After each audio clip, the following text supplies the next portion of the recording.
Hello students, आइए देखते हैं विविध प्रश्नावली 4। तो इसमें दिया है कि सारणिक x sine theta cos theta minus sine theta minus x 1 cos theta 1 x जो है थीटा से मुक्त है। इस सारणी का वैल्यू थीटा से मुक्त है। थीटा का चाहे जो भी मान हो उस पर ये निर्भर नहीं करता है। तो इसको चलो हल करते हैं। अब चूंकि इसमें कुछ भी ऐसा नहीं प्रतीत हो रहा है कि कहीं से भी 1 1 या कुछ इस टाइप का आ जाएगा, तो इसको हम प्रत्यक्ष रूप से प्रसार करते हैं। प्रसार करो यक्स। अब यक्स का उपसारणिक लिखना होगा। यक्स के शीत के तत्वों को छोड़ो, माइनस यक्स 1 1 यक्स। अब ये क्या है, प्लस साइन थीटा, तो यहाँ अगला वाला माइनस होता है साइन थीटा। इस साइन थीटा का उपसारणिक लिखो, ये छूट जाएगा, छूट गया, क्या बचा, minus sine theta 1 cos theta x. अब तीसरा वाला प्लस कॉस थीटा। अब कॉस थीटा का उपसारणिक लिखेंगे, इसके शीत के तत्वों को छोड़ेंगे, बचेगा क्या, minus sine theta minus x cos theta 1, है ना, ये हो गया। अब इसको हल करते हैं। बताया गया है पहला R1 को लेकर प्रसार किया जा रहा है, किससे, R1 से प्रसार करने पर। तो पहले प्लस, ये माइनस, फिर प्लस, ये आ गया, उपसारणिक लिखा गया। हल करते हैं, देखो क्या मिलता है, x minus x square minus 1 minus sine theta अपनी जगह रहने दो, इसका गुणा करते हैं, minus x sine theta minus cos theta बन जा cos theta plus cos theta into minus sine theta को 1 में गुणा करेंगे, माइनस साइन थीटा माइनस ये माइनस प्लस हो जाएगा यक्स कॉस थीटा। और थोड़ा सा सॉल्व किया जाए तो आएगा क्या, माइनस इस एक्स से गुणा कर दिया जाए, minus x cube minus x minus sine theta से गुणा करेंगे, minus minus plus x sine square theta minus minus plus sine theta into cos theta plus minus minus sine theta into cos theta plus plus plus ही रहेगा, x cos theta का cos theta में गुणा x cos square theta, ये plus का sine theta cos theta, ये minus का cancel हो गया। अब आया क्या, माइनस का यक्स क्यूब माइनस यक्स, इन दोनों में देखो कॉमन क्या है, यक्स, यक्स कॉमन ले लो तो बचा क्या, sine square theta plus cos square theta. और sine square theta plus cos square theta क्या होता है, माइनस एक्स प्लस एक्स, ये sine square theta plus cos square theta 1 यहाँ लिख सकते हो, चूँकि sine square theta plus cos square theta equal to 1।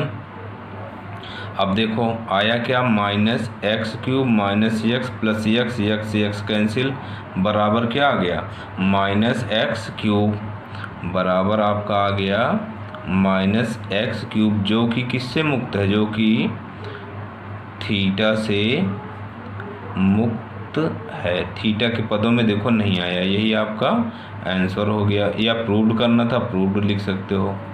अब देखते हैं क्वेश्चन नंबर 2। क्वेश्चन नंबर 2 में दिया है कि सारणी का विस्तार किए बिना, आपको विस्तार नहीं करना है जैसे पहले वाले क्वेश्चन में कर लिए थे, और ये बराबर ये आपको सिद्ध करना था। ये 1 है, 1 1 1 ए square B square C square ए cube B cube C cube. अब ये चीज़ हमको प्रूव करना है। चलो लेते हैं, LHS बराबर a square b c b square c a c square a b. ये चीज़ हमको हटानी है क्योंकि हमको यहाँ क्या चाहिए, 1। इसमें देखो BC है, इस वाले में CA है, इस वाले में AB। अब इन तीनों को एक जैसा बनाने के लिए इनका लासा ABC होगा। कहने का मतलब अगर यहाँ A से गुणा हो जाए तो आप का काम लगभग हो जाएगा। इस वाले में B से, इस वाले में C से। तो इसका मतलब हमको R1 में किससे गुणा करना चाहिए? A से, A इंटू R1। R2 में किससे गुणा करना चाहिए? किस चीज़ की कमी है? B की, तो B इंटू R2। R3 में देखो किस चीज़ की कमी है? C की। इसमें किससे गुणा करोगे?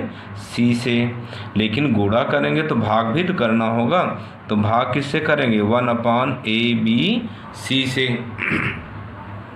जब 1/ABC, अब A से गुणा करोगे तो ये कितना हो जाएगा? A²। ये कितना हो जाएगा? A³। ये क्या हो जाएगा? ABC। ऐसे इसमें B से गुणा करेंगे तो क्या हो जाएगा? B²। ये वाला क्या हो जाएगा? B³। ये हो जाएगा ABC। ऐसे इस वाले में किससे गुणा करोगे? C से, तो ये हो जाएगा C²। ये वाला हो जाएगा C³। ये हो जाएगा ABC।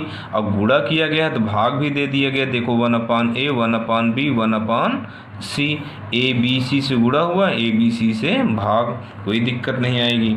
अब देखो C3 से हम कॉमन ले लेते हैं ABC, तो ये हो जाएगा ABC/ABC। बचा क्या? A², A³ 1, B² B³ 1, C² C³ 1। क्या किया गया? C3 में ABC कॉमन लेने पर या उभयनिष्ठ लेने पर। अब देखते हैं ABC से, तो ABC कैंसिल हो गया अपना, ABC से ABC कैंसिल। अब बताया गया है किन्हीं भी दो पंक्तियों या दो स्तंभों को परस्पर बदलने पर सारणिक का मान नहीं बदलता, लेकिन चिन्ह बदल जाता है। चलो बदलते हैं, इसको यहाँ रखते हैं, इसको यहाँ C2 को C3 में परस्पर विनिमय कर लिया जाए तो आएगा क्या? A² B² C²। इसमें कोई परिवर्तन नहीं होना है। इन दोनों का विनिमय किया जाएगा तो हो जाएगा 1 1 1। ये वाला हो गया A³ B³ C³। क्या किया गया? C2 को C3 के यहाँ भेज दिया गया, C3 को C2 के यहाँ, ये विनिमय हो गया। और लेकिन होगा क्या? चिन्ह बदल जाएगा, बदल गया, माइनस हो गया। अब इन दोनों को बदलेंगे तो फिर तो ये माइनस माइनस हमारा क्या हो जाएगा? प्लस। किसका अदला बदली होगा? C1 के स्थान पे C2 आ जाएगा, C2 के स्थान पे C1। तो देखो आता क्या है, तो ये माइनस माइनस क्या हो जाएगा? प्लस हो जाएगा। अब बदल दो, क्या हो जाएगा? 1 1 1। ये वाला हो जाएगा A² B² C²। ये हो गया A³ B³ C³। क्या करने से आया? C1 को C2 में बदलने पर C2 को C1 में। तो यही हमको प्रूव करना था, यही आ गया हमारा। देखो 1 1 1 A² A³, ये देख रहे हो ना, वही चीज़ यहाँ आ गया। तो आपका LHS बराबर किसके आ गया? RHS के। ये LHS बराबर था किसके? आ गया RHS के। प्रूव्ड हो गया। अब देखते हैं थर्ड क्वेश्चन। क्वेश्चन नंबर 3 में कहा है कि इस सारणी का मान ज्ञात करना है। इसका मान ज्ञात करना है तो इसको मान लेते हैं किसके बराबर है? डेल्टा बराबर या A बराबर, या कुछ न मानो इसी के बराबर लिख के हल कर लो। अब इस सारणी को हल करेंगे तो देखेंगे तो इसमें कुछ इस टाइप का नहीं बन रहा है कि जिससे हम डायरेक्ट इसमें कुछ प्रगुण लगा दें या गुण लगा दें। तो इसका हम क्या करते हैं? डायरेक्ट प्रसार करते हैं। प्रसार किसको करें? लेकर C3 के तत्वों, क्योंकि यहाँ एक जीरो हमको दिखाई दे रहा है।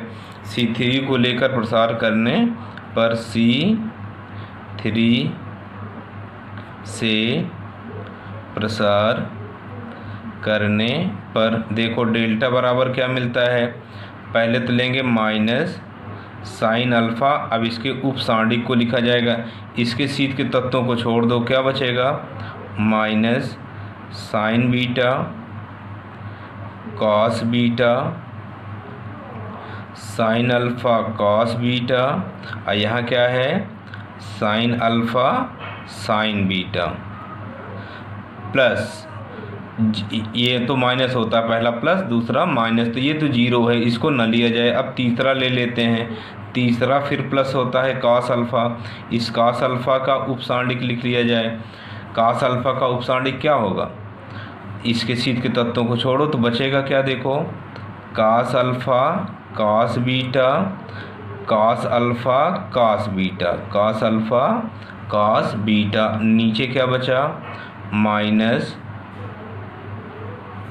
साइन अल्फ़ा, है ना, इसके सीध के तत्वों को छोड़ा गया है, माइनस साइन बीटा, बीटा है ये, और कॉस बीटा। ये हो गया उपसारणिक। अब इसको किया जाए, प्रसार किया जाए, माइनस साइन अल्फ़ा इंटू इन दोनों का गुणा करेंगे तो plus minus minus sine alpha into sine beta का साइन बीटा में गुणा होगा तो हो जाएगा साइन स्क्वायर बीटा, माइनस फार्मूले का कॉस बीटा से इसमें गुणा किया जाएगा तो हो जाएगा माइनस, तो है ही है, साइन अल्फ़ा कॉस बीटा का गुणा हो जाएगा cos square beta, plus cos alpha अपनी जगह है, इसका गुणा किया जाएगा तीन दोनों का तो हो जाएगा cos alpha into cos beta का गुणा हो जाएगा कॉस स्क्वायर बीटा, माइनस फार्मूले का माइनस ये minus minus plus sign beta से इसमें गुणा किया जाएगा तो हो जाएगा क्या, कॉस अल्फ़ा इसका गुणा करेंगे तो यहाँ देखो थोड़ी सी त्रुटि हो गई है, ये साइन बीटा है, यहाँ भी क्या है, ये साइन बीटा है, तो ये कॉस अल्फ़ा इसका गुणा करेंगे तो क्या हो जाएगा, कॉस अल्फ़ा और साइन का गुणा करेंगे तो हो जाएगा साइन स्क्वायर बीटा। अब हल करें और आगे बढ़ते हैं, इसको माइनस कॉमन, अब माइनस क्या common, minus sine alpha common तो माइनस माइनस प्लस हो जाएगा, और साइन अल्फ़ा कॉमन लेंगे तो हो जाएगा साइन स्क्वायर अल्फ़ा। बचा क्या, साइन माइनस साइन अल्फ़ा निकल गया, साइन स्क्वायर बीटा माइनस निकल गया साइन अल्फ़ा, तो ये बचा क्या, कॉस स्क्वायर बीटा, इधर से कॉमन क्या है कॉस अल्फ़ा, तो कॉस अल्फ़ा ये कॉस अल्फ़ा क्या बन जाएगा कॉस स्क्वायर अल्फ़ा, और यहाँ क्या बचा cos square beta plus sine square beta. अब इन दोनों में कॉमन क्या हो गया, sine square beta plus cos square beta, अब बचा क्या sine square alpha plus cos square alpha, इसकी वैल्यू क्या होती है 1 और इसकी भी वैल्यू क्या होगी 1, चूँकि sine square theta plus cos square theta बराबर क्या होता है 1, तो 1 गुणे 1 कितना हो जाएगा 1, अर्थात इस सारणी का मान क्या आया 1, ये आंसर हो गया। क्वेश्चन नंबर 4 में कहा है यदि ए बी सी वास्तविक संख्याएं हैं तो सारणिक डेल्टा बराबर ये दिया गया है बराबर 0, हमको सिद्ध करना है कि या तो a प्लस बी प्लस सी बराबर 0 है या a बराबर b बराबर c है, ये बात हमको सिद्ध करनी है, ये हमको सिद्ध करना है। चलो शुरू करते हैं। सबसे पहले तो डेल्टा बराबर लेके चलते हैं। डेल्टा बराबर क्या आ जाएगा, इसमें हम सबको जोड़ लेते हैं। देखो क्रम से दिया है, जब साइक्लिक क्रम में है तो ये प्रगुण बहुत काम करता है। जैसे देखो b plus c, c plus a plus b, सब में वही है, c plus a plus B plus c, a plus B plus c plus a. तो ऐसी स्थिति में सबको जोड़ लेना चाहिए। जोड़ लो, ए 2a, बी और बी 2b, सी और सी मिला के 2c हो जाएगा। तो 2 कॉमन ले लो, बचा क्या a प्लस बी प्लस सी।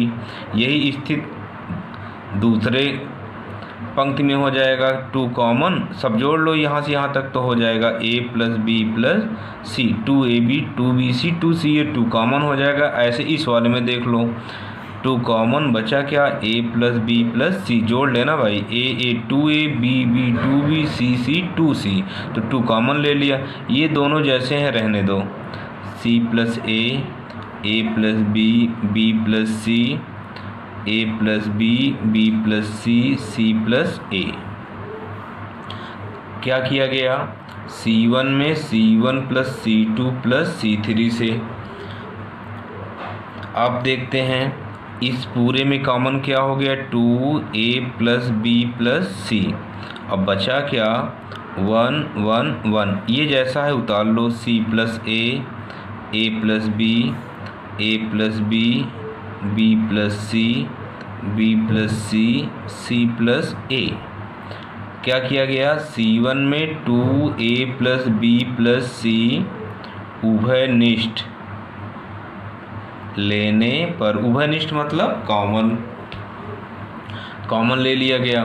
अब देखो 3 1 हो गया, 3 1, तो अब इसमें से 2 को 0 बनाना बहुत आसान है। होगा क्या, a plus B plus C, 1 minus 1 कितना हो जाएगा 0, c plus A minus B करोगे तो a से a कट जाएगा, क्या बचेगा c माइनस बी। ऐसे यहाँ घटाओगे तो b से b कट जाएगा, क्या बचेगा a माइनस सी। अब ऐसे दूसरा वाला कर लो, 1 माइनस 1 क्या हो जाएगा 0, a plus B minus B करोगे तो b से b cancel, a minus C बचेगा। अब देखो इस वाले में क्या बचेगा, c से c कैंसिल, बचेगा b माइनस ए। तीसरा वाला जैसा है उतार लो, 1 B plus c, c plus ए। अब यहीं से तो आपको क्या कर देना है, प्रसार कर देना है।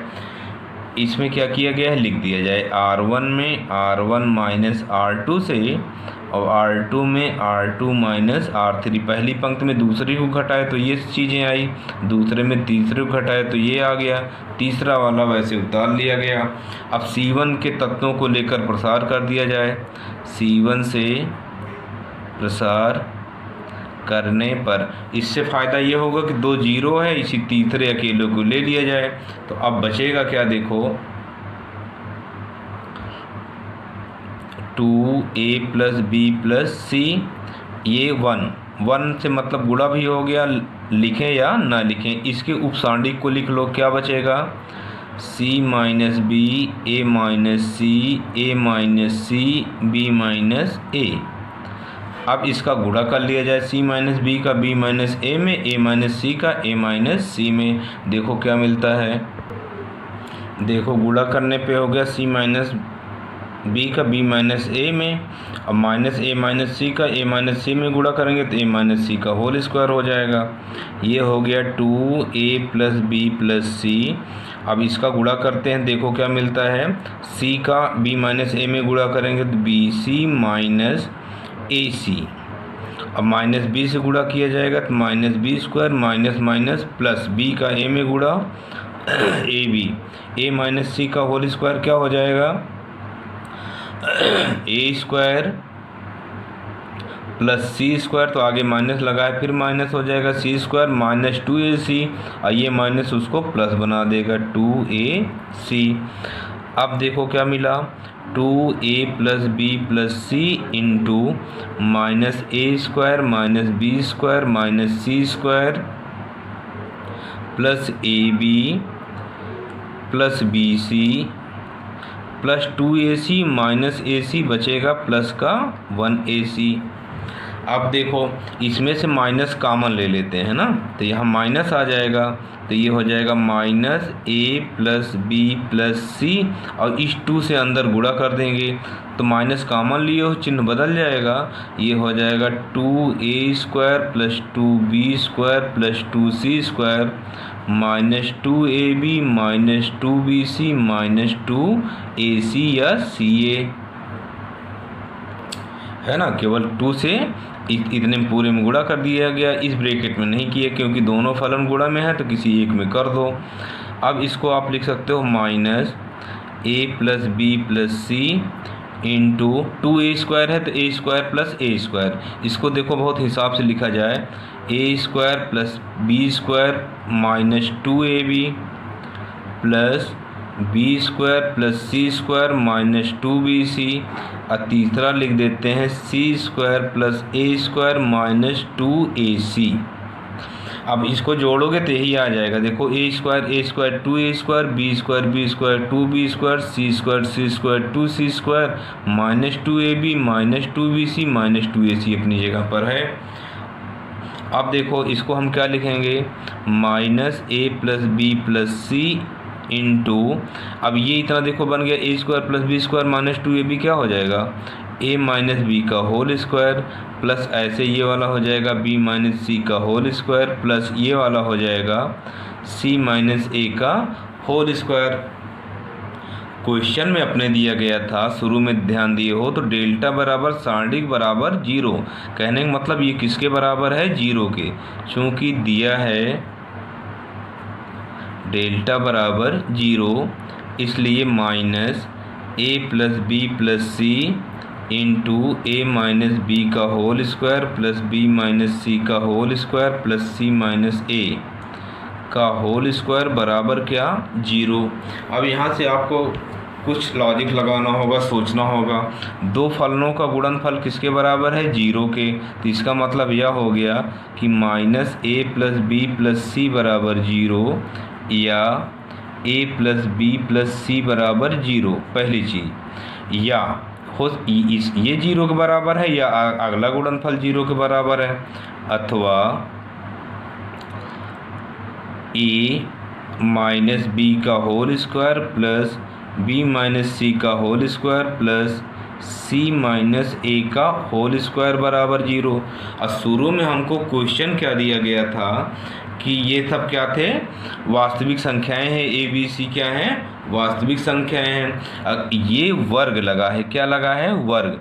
तो वर्ग करने पर यहाँ क्या होगा? धनात्मक पूर्णांक या धनात्मक वास्तविक संख्या। यहाँ धन आएगा, यहाँ धनात्मक मान आएगा, यहाँ धनात्मक मान आएगा। यदि तीनों धनात्मक मान आएंगे तो उनका योगफल कभी भी 0 नहीं होगा। यह बात लिखना होगा कि ए माइनस बी का whole square comma b minus सी का whole square comma c minus a का होल स्क्वायर क्या है? धनात्मक मान है, धनात्मक मान है। अथवा ये धनात्मक मान है तो इनका मान 0 संभव नहीं है, इसलिए इनका योगफल बराबर 0 के नहीं होगा। और इनका मान 0 के कब संभव है? यह तभी संभव है जब ये अलग अलग 0 के बराबर हो। कोई एक धनात्मक हो जाएगा तब भी नहीं होगा, धन ये 0 हो गया तब भी धनात्मक आ जाएगा जो कि 0 नहीं होगा। कहने का मतलब ये तीनों 0 होंगे तभी इनका योगफल 0 होगा। इसलिए यह तभी संभव है जब अलग अलग ये 0 के बराबर हों। यह बात लिख देना है आपको। यह तभी संभव है जब अलग अलग पद 0 के बराबर होगा। अतः ए माइनस बी का होल स्क्वायर बराबर 0 या ए माइनस बी बराबर 0 या ए बराबर बी। ऐसे ही दूसरा बी माइनस सी का होल स्क्वायर बराबर 0 या बी माइनस सी बराबर 0 या बी बराबर सी। तीसरा क्या होगा? सी माइनस ए का होल स्क्वायर बराबर 0 या सी माइनस ए बराबर 0 या सी बराबर ए। सी माइनस ए बराबर 0 तो सी बराबर ए। यहाँ ध्यान से देखो, ए बराबर है बी के, बी बराबर है सी के, सी बराबर है किसके? ए के। अथवा ए बराबर बी बराबर सी, अथवा ए बराबर बी बराबर सी। अतः डेल्टा कब 0 के बराबर होगा? अतः डेल्टा बराबर 0 तभी संभव है जब ए प्लस बी प्लस सी बराबर 0 हो या ए बराबर बी बराबर सी। ये प्रूव्ड हो गया। यही कॉन्सेप्ट आपको बनाना है कि तीन ये पूर्ण वर्ग संख्याएं हैं और तीन पूर्ण वर्ग संख्याओं का योगफल 0 तभी संभव है जब ये अलग अलग 0 के बराबर हों।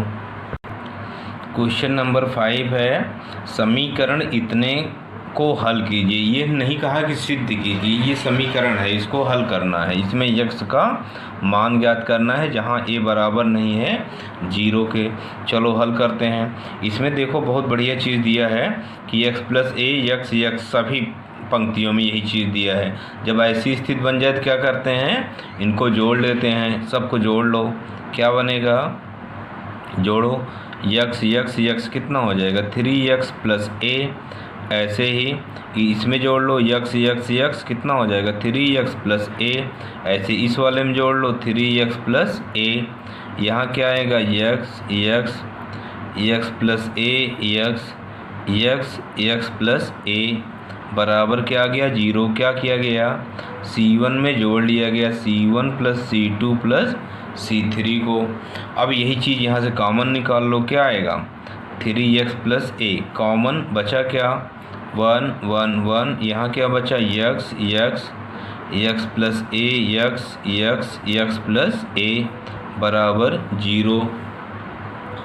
अब ये कॉमन हो गया। अब क्या करेंगे, एक में से दूसरे को घटा दो, किन्हीं दो को 0 बना लिया जाए। 3x plus a 1 minus 1 0, x minus x plus a करोगे तो आएगा क्या माइनस का x में से x जाएगा 0। अब यहीं से प्रसार कर सकते हो, अगला कुछ ना किया जाए तब भी हो जाएगा 1 x प्लस ए x 1 x प्लस ए, 2 0 तो हमको दिख गया बराबर 0। क्या करने से R1 में R1 माइनस R2 से, देख रहे हो ना R1 माइनस R2 से 2 0 मिल गया। R1 से प्रसार करने पर चलो कर देते हैं तो क्या मिलेगा 3x प्लस ए, ये वाला क्या होता है माइनस फार्मूले का, माइनस ये माइनस माइनस प्लस हो जाएगा प्लस ए। अब इसके उपसांडिक को लिखा जाए, इसके उपसांडिक को लिखा जाएगा तो इसके शीत के तत्व छूटेंगे, बचेगा क्या 1 x प्लस ए बराबर 0। हल करो तो आगे क्या बनेगा 3x प्लस ए इंटू ए, इसका गुणा करो तो क्या हो जाएगा x plus A minus x come x बराबर 0, x कैंसिल।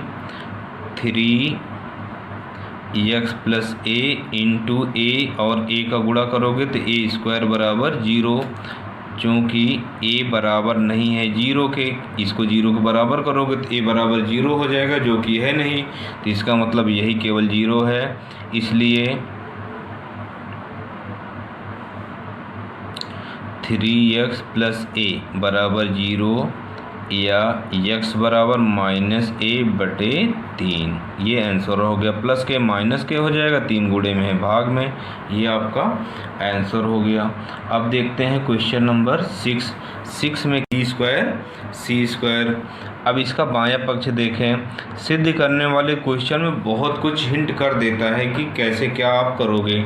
इसमें देखो a square b square c square तो कॉमन होना चाहिए, तो कॉमन होना चाहिए। चलो देखा जाए, अगर ए स्क्वायर कॉमन ले तो यहाँ दोनों तो मिल रहा है, लेकिन यहाँ नहीं है, इसलिए केवल ए कॉमन लिया जाए।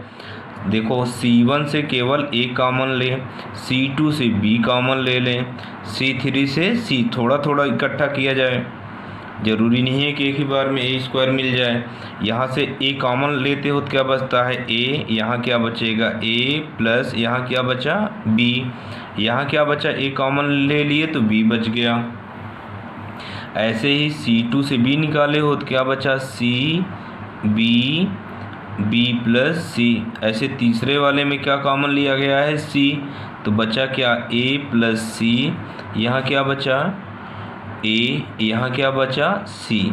किया क्या गया C1 में A, C2 में B, C3 में C, उभयनिष्ठ लेने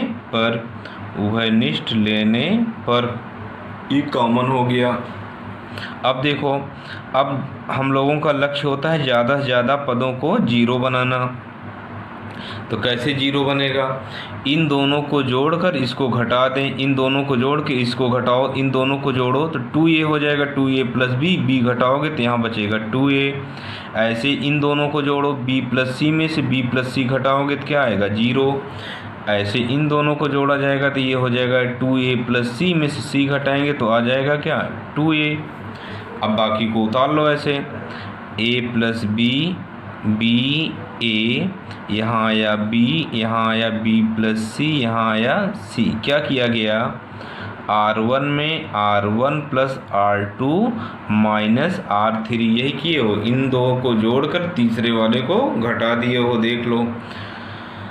अब इसमें देखो 2a कॉमन हो गया, 2a कॉमन, या इसमें से इसको घटा दो, 0 बन जाएगा, तो कॉमन के से मुक्ति मिल जाएगी। ए बी सी, 2a में से 2a घटाओ 0, a प्लस b में से a को घटाओ b, अब b में से c को घटाओगे क्या आएगा, b माइनस c, इन दोनों को उतार लो जैसा है, 0b b प्लस c, है ना। यहाँ क्या आया, 2a a c, क्या किया गया था, c1 में c3 को घटा दिए। अब देखो दो पद हमारा 0 हो गया, अब प्रसार कर सकते हो। क्या किया जाए,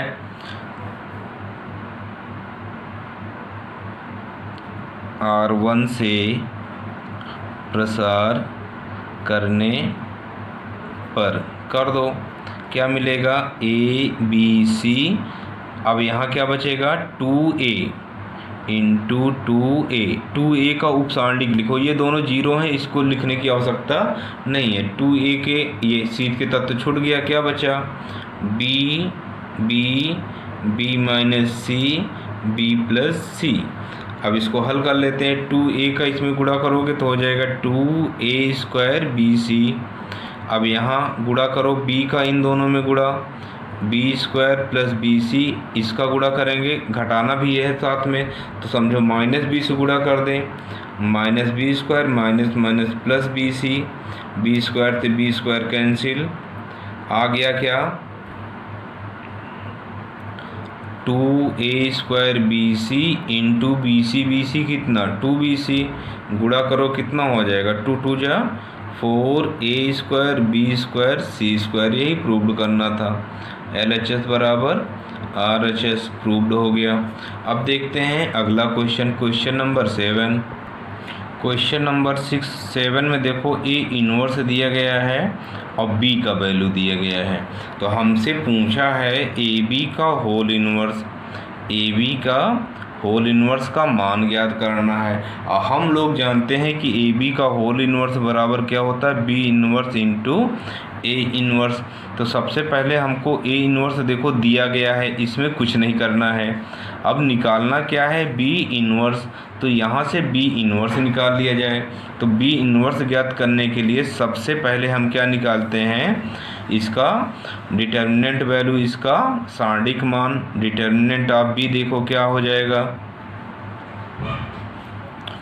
1 2 -2 -1 3 0 0 -2 1, प्रसार करो इसका, क्या मिलेगा,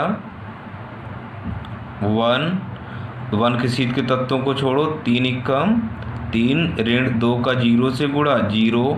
अगला क्या होता है, माइनस, तो ये माइनस माइनस क्या हो जाएगा, +1, इसके सीध के तत्वों को छोड़ो, छूट गया, क्या बचा, 2 1 जा 2, है ना, इसके सीध के तत्व छूटे हैं, तो ये और ये बचे हैं -2 दूना 4।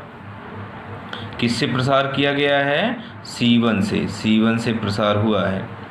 अब देखो क्या आया, 3 एकम 3, 2 में से 4 जाएगा ऋण 2 का 1 में गुणा ऋण 2, 3 में से 2 जाएगा क्या, 1। कहने का मतलब डिटर्मिनेंट ऑफ b कितना आ गया, 1, जो कि बराबर नहीं है 0 के, इसलिए b इनवर्स तो है, b इनवर्स विद्यमान है। तो चलो ज्ञात करते हैं। अब डिटर्मिनेंट ऑफ b आ गया, अब एडजॉइंट ऑफ b निकालना है, तो सबसे पहले b के सहखंडों से प्राप्त ऑफ b निकाल लिया जाए। अब देखो उपसारणिक लिखा जाएगा प्रत्येक तत्व का, तो 1 का उपसारणिक क्या बनेगा, 3 0 -2 1। अगला तत्व 2 का उपसारणिक क्या बनेगा, -1 0 0 1। अगला क्या बनेगा, -2 के सीध के तत्वों को छोड़ेंगे तो -1 3 0 -2। अगला देखो दूसरी पंक्ति में आ जाओ, -1 के सीध के तत्वों को छोड़ेंगे तो बचेगा 2 -2 1। 3 के सीध के तत्वों को छोड़ेंगे तो बचेगा 1 -2 0 1। अगला देखो क्या बचता है, जीरो के छेद के तत्वों को छोड़ेंगे 1 2 0 -2। अब आ जाओ तीसरे पंक्ति में। तीसरे पंक्ति का पहला तत्व है 0, 0 के छेद के तत्वों को छोड़ेंगे 2 -2 3 0। अगला क्या बनेगा, -2 के छेद के तत्वों को छोड़ेंगे 1 -2 -1 0। अंतिम वाला तो 1 2 -1 3। ये तो उपसांडिक हो गया है ना। तो अब हम नहीं, सहखंड हुआ। अब हम उपसांडिक कैसे लिखेंगे, चिन्ह लगा देते हैं। पहला plus minus plus minus plus minus plus minus plus. अब इसको सॉल्व कर लिया जाए तो देखो क्या मिलता है।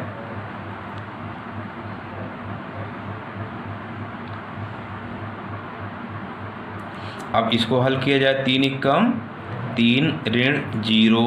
अगला क्या मिलेगा, माइनस कॉमन रहेगा, -1 + 1 का गुणा -1 -0। अगला 2 -0 और आगे देखो क्या मिलता है 2 -4। अगला क्या मिलेगा 1 -0। अगला क्या मिलेगा, माइनस कॉमन रहेगा, -2 -0। अगला क्या मिलेगा 0 माइनस माइनस प्लस हो जाएगा, 2 तिहाई 6। अगला क्या मिलेगा, माइनस कॉमन रहने दो, 1 का 0 से गुणा 0 -2 1 जा 2। ये वाला हो जाएगा क्या 3 माइनस माइनस प्लस 2 1 जा 2। देखो ये आ गया। अब इसको और सॉल्व कर लो तो क्या मिलता है 3 प्लस का 1, ये कितना हो जाएगा 2। अगला क्या आएगा 2 -4 -2, और माइनस पहले से है तो 2 1। अगला क्या हो जाएगा प्लस का 2, यहाँ हो जाएगा 6। यहाँ क्या हो जाएगा प्लस का 2, यहाँ हो जाएगा 3 2 5, है ना। तो अब ये कंप्लीट हुआ आपका क्या, सहखंडों से प्राप्त आव्यूह। तो अब हमको चाहिए क्या, adjoint of B. Adjoint of B बराबर क्या हो जाएगा, सहखंडों से प्राप्त आव्यूह के परिवर्त। आव्यूह को एडजॉइंट ऑफ बी कहेंगे। तो इसका परिवर्त निकाल लो, क्या हो जाएगा 3 2 6। पंक्ति को स्तंभ में, स्तंभ को पंक्ति में बदल देते हैं। 2 2 5, ये स्तंभ था, पंक्ति बन गया। तो आ गया 3 2 6 1 1 2 2 2 5 एडजॉइंट ऑफ बी। अब बी इनवर्स निकालते हैं। बी इनवर्स हमको पता है 1 determinant of B into adjoint of B. तो 1 डिटर्मिनेंट ऑफ बी निकाले थे 1/1, ये चीज़ लिख लो। क्या है 3 2 6 1 1 2 2 2 5। 1/1 तो 1 ही रह जाएगा। कुल मिला के आ गया क्या, बी इनवर्स बराबर क्या 3 2 6 1 1 2 2 2 5। ये बी इनवर्स हो गया। ए इनवर्स हमको पहले से पता था, पूछा है हमसे ए बी का होल इनवर्स। हम जानते हैं क्या, क्या जानते हो कि ए बी का होल इनवर्स बराबर B inverse into A inverse. अब मान रख दिया जाए, बी इनवर्स की वैल्यू क्या है 3 2 6 1 1 2 2 2 5 इंटू ए इनवर्स। क्वेश्चन में ही दिया है। क्वेश्चन में देखो क्या दिया है, ए इनवर्स। ए इनवर्स दिया है 3 -1 1 -15 6 -5 5 -2 2। अब इसका हमको गुणा करना है। वर्ग आव्यूह दोनों हैं, गुणा संभव है। 3 कोट का ये भी है, 3 कोट का ये भी है। तो अब इसको चलो गुणा करते हैं। पहले पंक्ति का पहले स्तंभ में गुणा, चलो गुणा करते हैं। पहले पंक्ति का पहले स्तंभ में संगत तत्व में गुणा कर लो। 3 त्रिक का 9 15 दूनी 30 6 पंचे 30। अब पहली पंक्ति का दूसरे में कर लो, -3 6 दूनी 12 और 6 दूनी 12 ऋण का 12। ऐसे अगले में कर लो, 3 एकम 3 5 दूना 10 6 दूनी 12। अब अगला कर लेते हैं ऐसे, दूसरी पंक्ति का पहले स्तंभ में गुणा 3 ऋण का 15 एकम 15 5 दूना 10, दूसरे स्तंभ में कर लो 1 1 -1 1 6 का मल्टीप्लाई 6 2 -2 का -4, ऐसे ही 1 -5 2 2 जा 4। अब तीसरी पंक्ति का पहले स्तंभ में गुणा 3 दूना 6 15 दूनी 30 पचम 25। फिर तीसरी पंक्ति का दूसरे स्तंभ में -2 6 दूना 12 5 दूना 10 ऋण का 10, अगले में कर लो 2 5 2 जा 10 5 2 जा 10। अब इसको हल करेंगे, देखो मिलता क्या है 30 से 30 कट जाएगा, यहाँ 12 से 12 कट जाएगा, 12 3 15 में से 10 जाएगा 5। अब इसको जोड़ के हम लिखेंगे, देखो क्या पाते हैं, उसको कैलकुलेट किए तो आ गया 3 -3 5 -2 1 0 1 0 2। यही आपका आंसर हो गया। क्वेश्चन नंबर 8, ये तो बहुत बेकार सा क्वेश्चन है। इसमें दिया क्या है, a बराबर 1 -2 1 -2 3 1 1 1 5। इसमें बहुत सारा हमसे प्रूव्ड करवा ले रहा है। कह रहा है पहला वाला ए वाला प्रूव्ड करो, एडजॉइंट ऑफ ए, इतने पूरे का होल इनवर्स बराबर हमको सिद्ध करना है एडजॉइंट ऑफ ए इनवर्स, मतलब ए इनवर्स निकालो उसके एडजॉइंट के बराबर सिद्ध करना है। और दूसरा वाला बी वाला प्रूव करना है ए इनवर्स का होल इनवर्स बराबर ए। ये तो कुछ काम की चीज़ है। अब इस वाले में तो बड़ा झंझट है, चलो शुरू करते हैं। सबसे पहले ए दिया है तो इसका सारणिक मान निकाल लिया जाए ए इनवर्स के लिए। पहले ए के लिए चला जाए, है ना, तो डिटर्मिनेंट ऑफ ए निकाल लो, क्या आएगा 1 -2 1 -2 3 1 1 1 5। हल किया जाए तो क्या मिलेगा 1, और इसके सीध के तत्वों को छोड़ेंगे 5 तिहाई 15 ऋण 1 का 1 माइनस फार्मूले का ये माइनस माइनस +2। इसके उपसारणिक को देखो -10 5 दूना 10, ये 1 का 1। ऐसे ही तीसरा वाला 1 के सीध के तत्वों को छूट गया -2 -3, तो 15 में से 1 जाएगा 14 एकम 14 10 1 11 ऋण 11 दूना 22 3 2 5 ऋण 5 एकम ऋण 5। अब देखो क्या आ गया, ये भी सीधे सीधे नहीं आ रहा है मनुष्य की तरह। 22 5 27 ऋण 27 धन 14 कितना आ गया, ऋण का 13 आ गया। ऋण का 13 जो कि बराबर नहीं है किसके, 0 के, इसलिए ए इनवर्स विद्यमान है, ये भी ऋणात्मक आ रहा है। अब ए के सहखंडों से प्राप्त अवयव निकाल लिया जाए। ए के सहखंडों से प्राप्त अवयव बराबर देखो क्या मिलता है, इसको मैं डायरेक्ट लिखता हूँ, उपसारणिक नहीं लिख रहा हूँ। अच्छा 5 तिहाई 15 ऋण 1 एकम 1, ऐसे सबका लिख लिया जाए तो अगला क्या आएगा, माइनस इसके सीध के तत्वों को छोड़ेंगे तो -10 ऋण 1। अगला क्या आएगा -2 -3, है ना, -2 -3।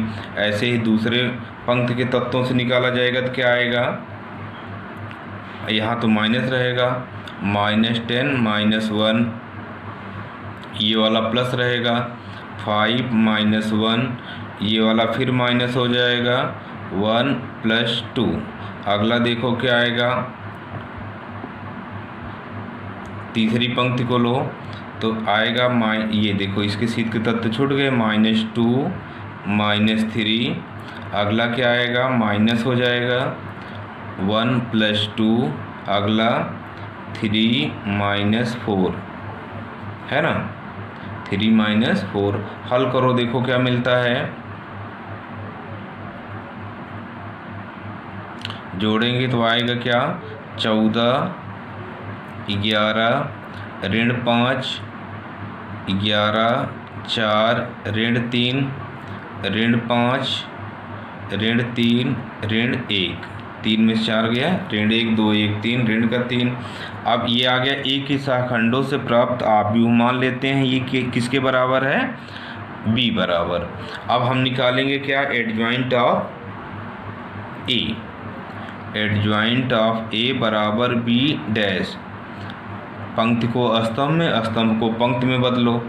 14, 11, ऋण 5, 11, 4, ऋण 3, अगला क्या आएगा, ऋण 5, ऋण 3, ऋण 1। ले देखे वही है, दोनों चीज़ एक ही चीज़ है।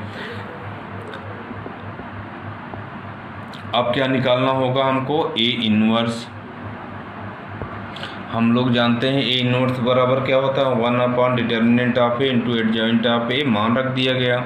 अब ऋण 13 से सब में भाग दे दो, प्लस माइनस क्या हो जाएगा, -14 क्या आ गया, 13। ये वाला हो जाएगा -11/13, ये माइनस माइनस प्लस 5/13, ये वाला हो जाएगा -11/13, ये हो जाएगा -4/13, ये हो जाएगा माइनस माइनस प्लस 3/13, अंतिम वाला माइनस माइनस प्लस 5/13, ये minus minus plus 3/13, minus minus plus 1/13। ये इसको यहीं छोड़ो, इक्वेशन फर्स्ट। अब आ जाओ ए के लिए सॉल्व किया जाए। सबसे पहले निकालना है एडजॉइंट ऑफ ए का भी इन्वर्स निकालना है। तो चलो देखते हैं। अब एडजॉइंट ऑफ ए बराबर क्या आया था हम लोगों का, 14, 11, ऋण 5, ये लिखा है ना, 11, 4, ऋण 3, ऋण 5, ऋण 3, ऋण 1। इसको हम मान लेते हैं सी, ऐसे छोटा सा, नहीं तो इतना लिखना पड़ेगा। अब देखो इसका डिटर्मिनेंट वैल्यू निकाला जाए। Determinant of C 14, 11, -5, 11, 4, -3, -5, -3, -1। इसको सॉल्व करेंगे तो देखो क्या मिलता है, 14 इंटू -4 -9 -11। अब इसके सीध के तत्वों को छोड़ेंगे, -11 -15 -5 छोड़ा जाएगा तो 11 तिहाई 33, माइनस माइनस प्लस 5 चौक 20। सॉल्व करते हो तो क्या मिलता है, 9 4 13, 13 का 14 से गुणा कितना हो जाएगा, 13 14 में कितना होगा, 182। ठीक, धन 11 15 कितना हो जाएगा, 26। 26 का 11 में गुणा करो, 26 एकम 26, 26 एकम 28, 2 हासिल वाला। ऋण 33 धन 20, ऋण 13 का ऋण 5 में 13 बचे 65। जोड़ेंगे तो आएगा कितना, 169, जो कि बराबर नहीं है 0 के, इसलिए इसका इन्वर्स विद्यमान होगा। एडजॉइंट ऑफ ए का इन्वर्स का व्युत्क्रम विद्यमान है तो चलो निकाला जाए। अब इसके शाखंडों से प्राप्त आव्यूह, इसका मतलब सी के शाखंडों से प्राप्त आव्यूह, सी के शाखंडों से प्राप्त आव्यूह मान लेते हैं डी। अब शाखंड वाला भाई बड़ा झंझट का काम है ना, इसको भी मैं डायरेक्ट ऐसे उपसांडिक नहीं लिखूंगा, डायरेक्ट इसका वैल्यू लिखूंगा। जैसे इसका 14 का क्या हो जाएगा, ऋण 4 और ऋण 9, तो इसको मैं डायरेक्ट लिख रहा हूँ तो क्या आएगा, ऋण 4 ऋण 9। ऐसे ही अगला सब आप लोग निकाल लेंगे। इसके केवल क्या निकालना है, शाखंडों से प्राप्त आव्यूह, उसको आप हल कर लेंगे स्वयं से तो यही पाएंगे। ऋण 4 ऋण 9 ऋण 11 ऋण 15 ऋण 33 20 plus minus plus minus plus minus plus minus plus. अब इसको आप लोग देख लें, यही वैल्यू आएगा, चेक कर लेना, स्वयं से निकालें तो ज़्यादा सही मान हो सकता है आ जाए। अब इसका हम हल कर लेते हैं। ऋण 4 और ऋण 9 कितना आ जाएगा, ऋण 13, इसको ऐसे जोड़ लिया जाएगा तो कितना आ जाएगा 26। यहाँ कितना आ जाएगा ऋण का 13। अगला क्या आएगा, ये 26 हो जाएगा। ये कितना हो जाएगा ऋण 14, ऋण 25, ऋण 39 हो जाएगा। ऋण 42 धन 53 11 आ जाएगा प्लस का, ये माइनस आगे लगा है फिर माइनस 11 बना देगा इसको। ये 55 है, 55 में से 42 जाएगा 13, तो ये हो जाएगा ऋण का 13। अगला यहाँ देखो फिर से ऋण का 13 आ गया। यहाँ कितना आ गया भाई 55 में से 42 जाएगा 13, ऋण का 13। यहाँ कितना आ गया ऋण का 65। ऋण 13 कॉमन ले सकते हो या जो जैसा है रहने दो। अब देखो उसको क्या माना गया था, अव्यूसित एडजॉइंट ऑफ सी क्या हो जाएगा डी डैश, मतलब उसका परिवर्त अव्यूह करने पर ये आ गया। अब एडजॉइंट ऑफ सी पता चल गया तो हम सी इन्वर्स निकाल सकते हैं। सी इन्वर्स क्या आएगा, सी इन्वर्स को हम लिख सकते हैं एडजॉइंट ऑफ ए का होल इन्वर्स बराबर क्या हो जाएगा, फार्मूला आपको पता ही है 1/, इसको सी माना गया है तो 1/, determinant of C into adjoint of C. Adjoint of C निकाला गया है। डिटर्मिनेंट ऑफ सी क्या आया था, इसका सी आया था 1/, डिटर्मिनेंट ऑफ सी आया था 169 है ना। 13 में 169 आया था वो, 13 में इसका मतलब है 169। एडजॉइंट ऑफ सी ये आपके सामने रखा है तो क्या आया है ऋण 13, 26 ऋण 13, 26 ऋण 39, ऋण 13, ऋण 13, ऋण 13, ऋण 65। इच्छा हो तो ऋण 13 कॉमन ले लो या 169 से भाग दे दो, एक ही चीज़ बनती है। तो आएगा क्या, ये भाग दिया जाएगा तो आ जाएगा क्या, केवल 13 कॉमन ले लो तो हो जाएगा क्या 13 में 169, 13 कॉमन लो 13 में 169, 13/169, 13 कॉमन ले लो तो बचा क्या -1 2 -1 2 3 -1, 13 एकम 13 एकम 13, 13 बचे 65। माइनस है तो माइनस रहने दो, है ना। -2 -1 -1 2 -1, ये 1/13 13 कट जाएगा, आ जाएगा क्या 13 एकम 13, 13 में 169, -1 2 -1 2 -3 -1 -5। इसको मान लो समीकरण सेकेंड। अब देखो हमको क्या निकालना है, एडजॉइंट ऑफ ए इन्वर्स का एडजॉइंट, इसका एडजॉइंट निकालना है। तो मतलब इसके शाखंडों से प्राप्त आव्यूह के परिवर्त आव्यूह को एडजॉइंट ऑफ ए इन्वर्स बोलेंगे। तो अब इसको एक आव्यूह मान के इसके शाखंडों से आव्यूह निकाला जाए तो 1/13 इसे कॉमन रहने देना, इसके शाखंडों से निकालोगे तो आपको ज़्यादा आसान लगेगा।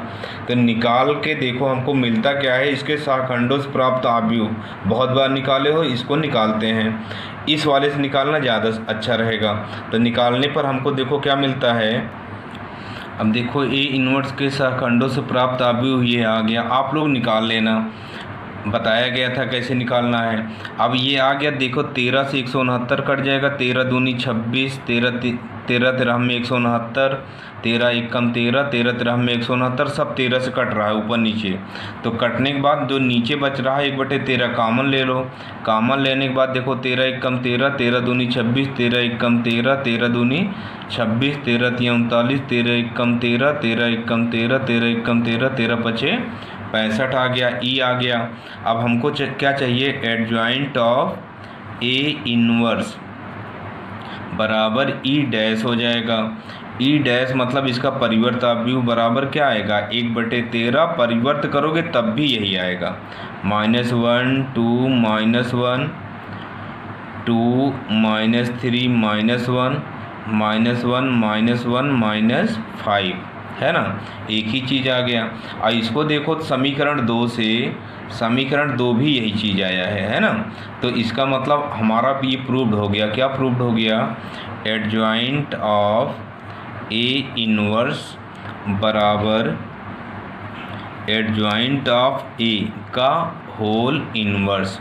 ये पहला वाला आपका प्रूव्ड हो गया। अब दूसरा देखते हैं। बी वाला देखो, ए इनवर्स, ए हमको पता है समीकरण 1 से निकाला गया था। अब इसका होल इनवर्स, हमको ए इनवर्स का होल इनवर्स निकालना है।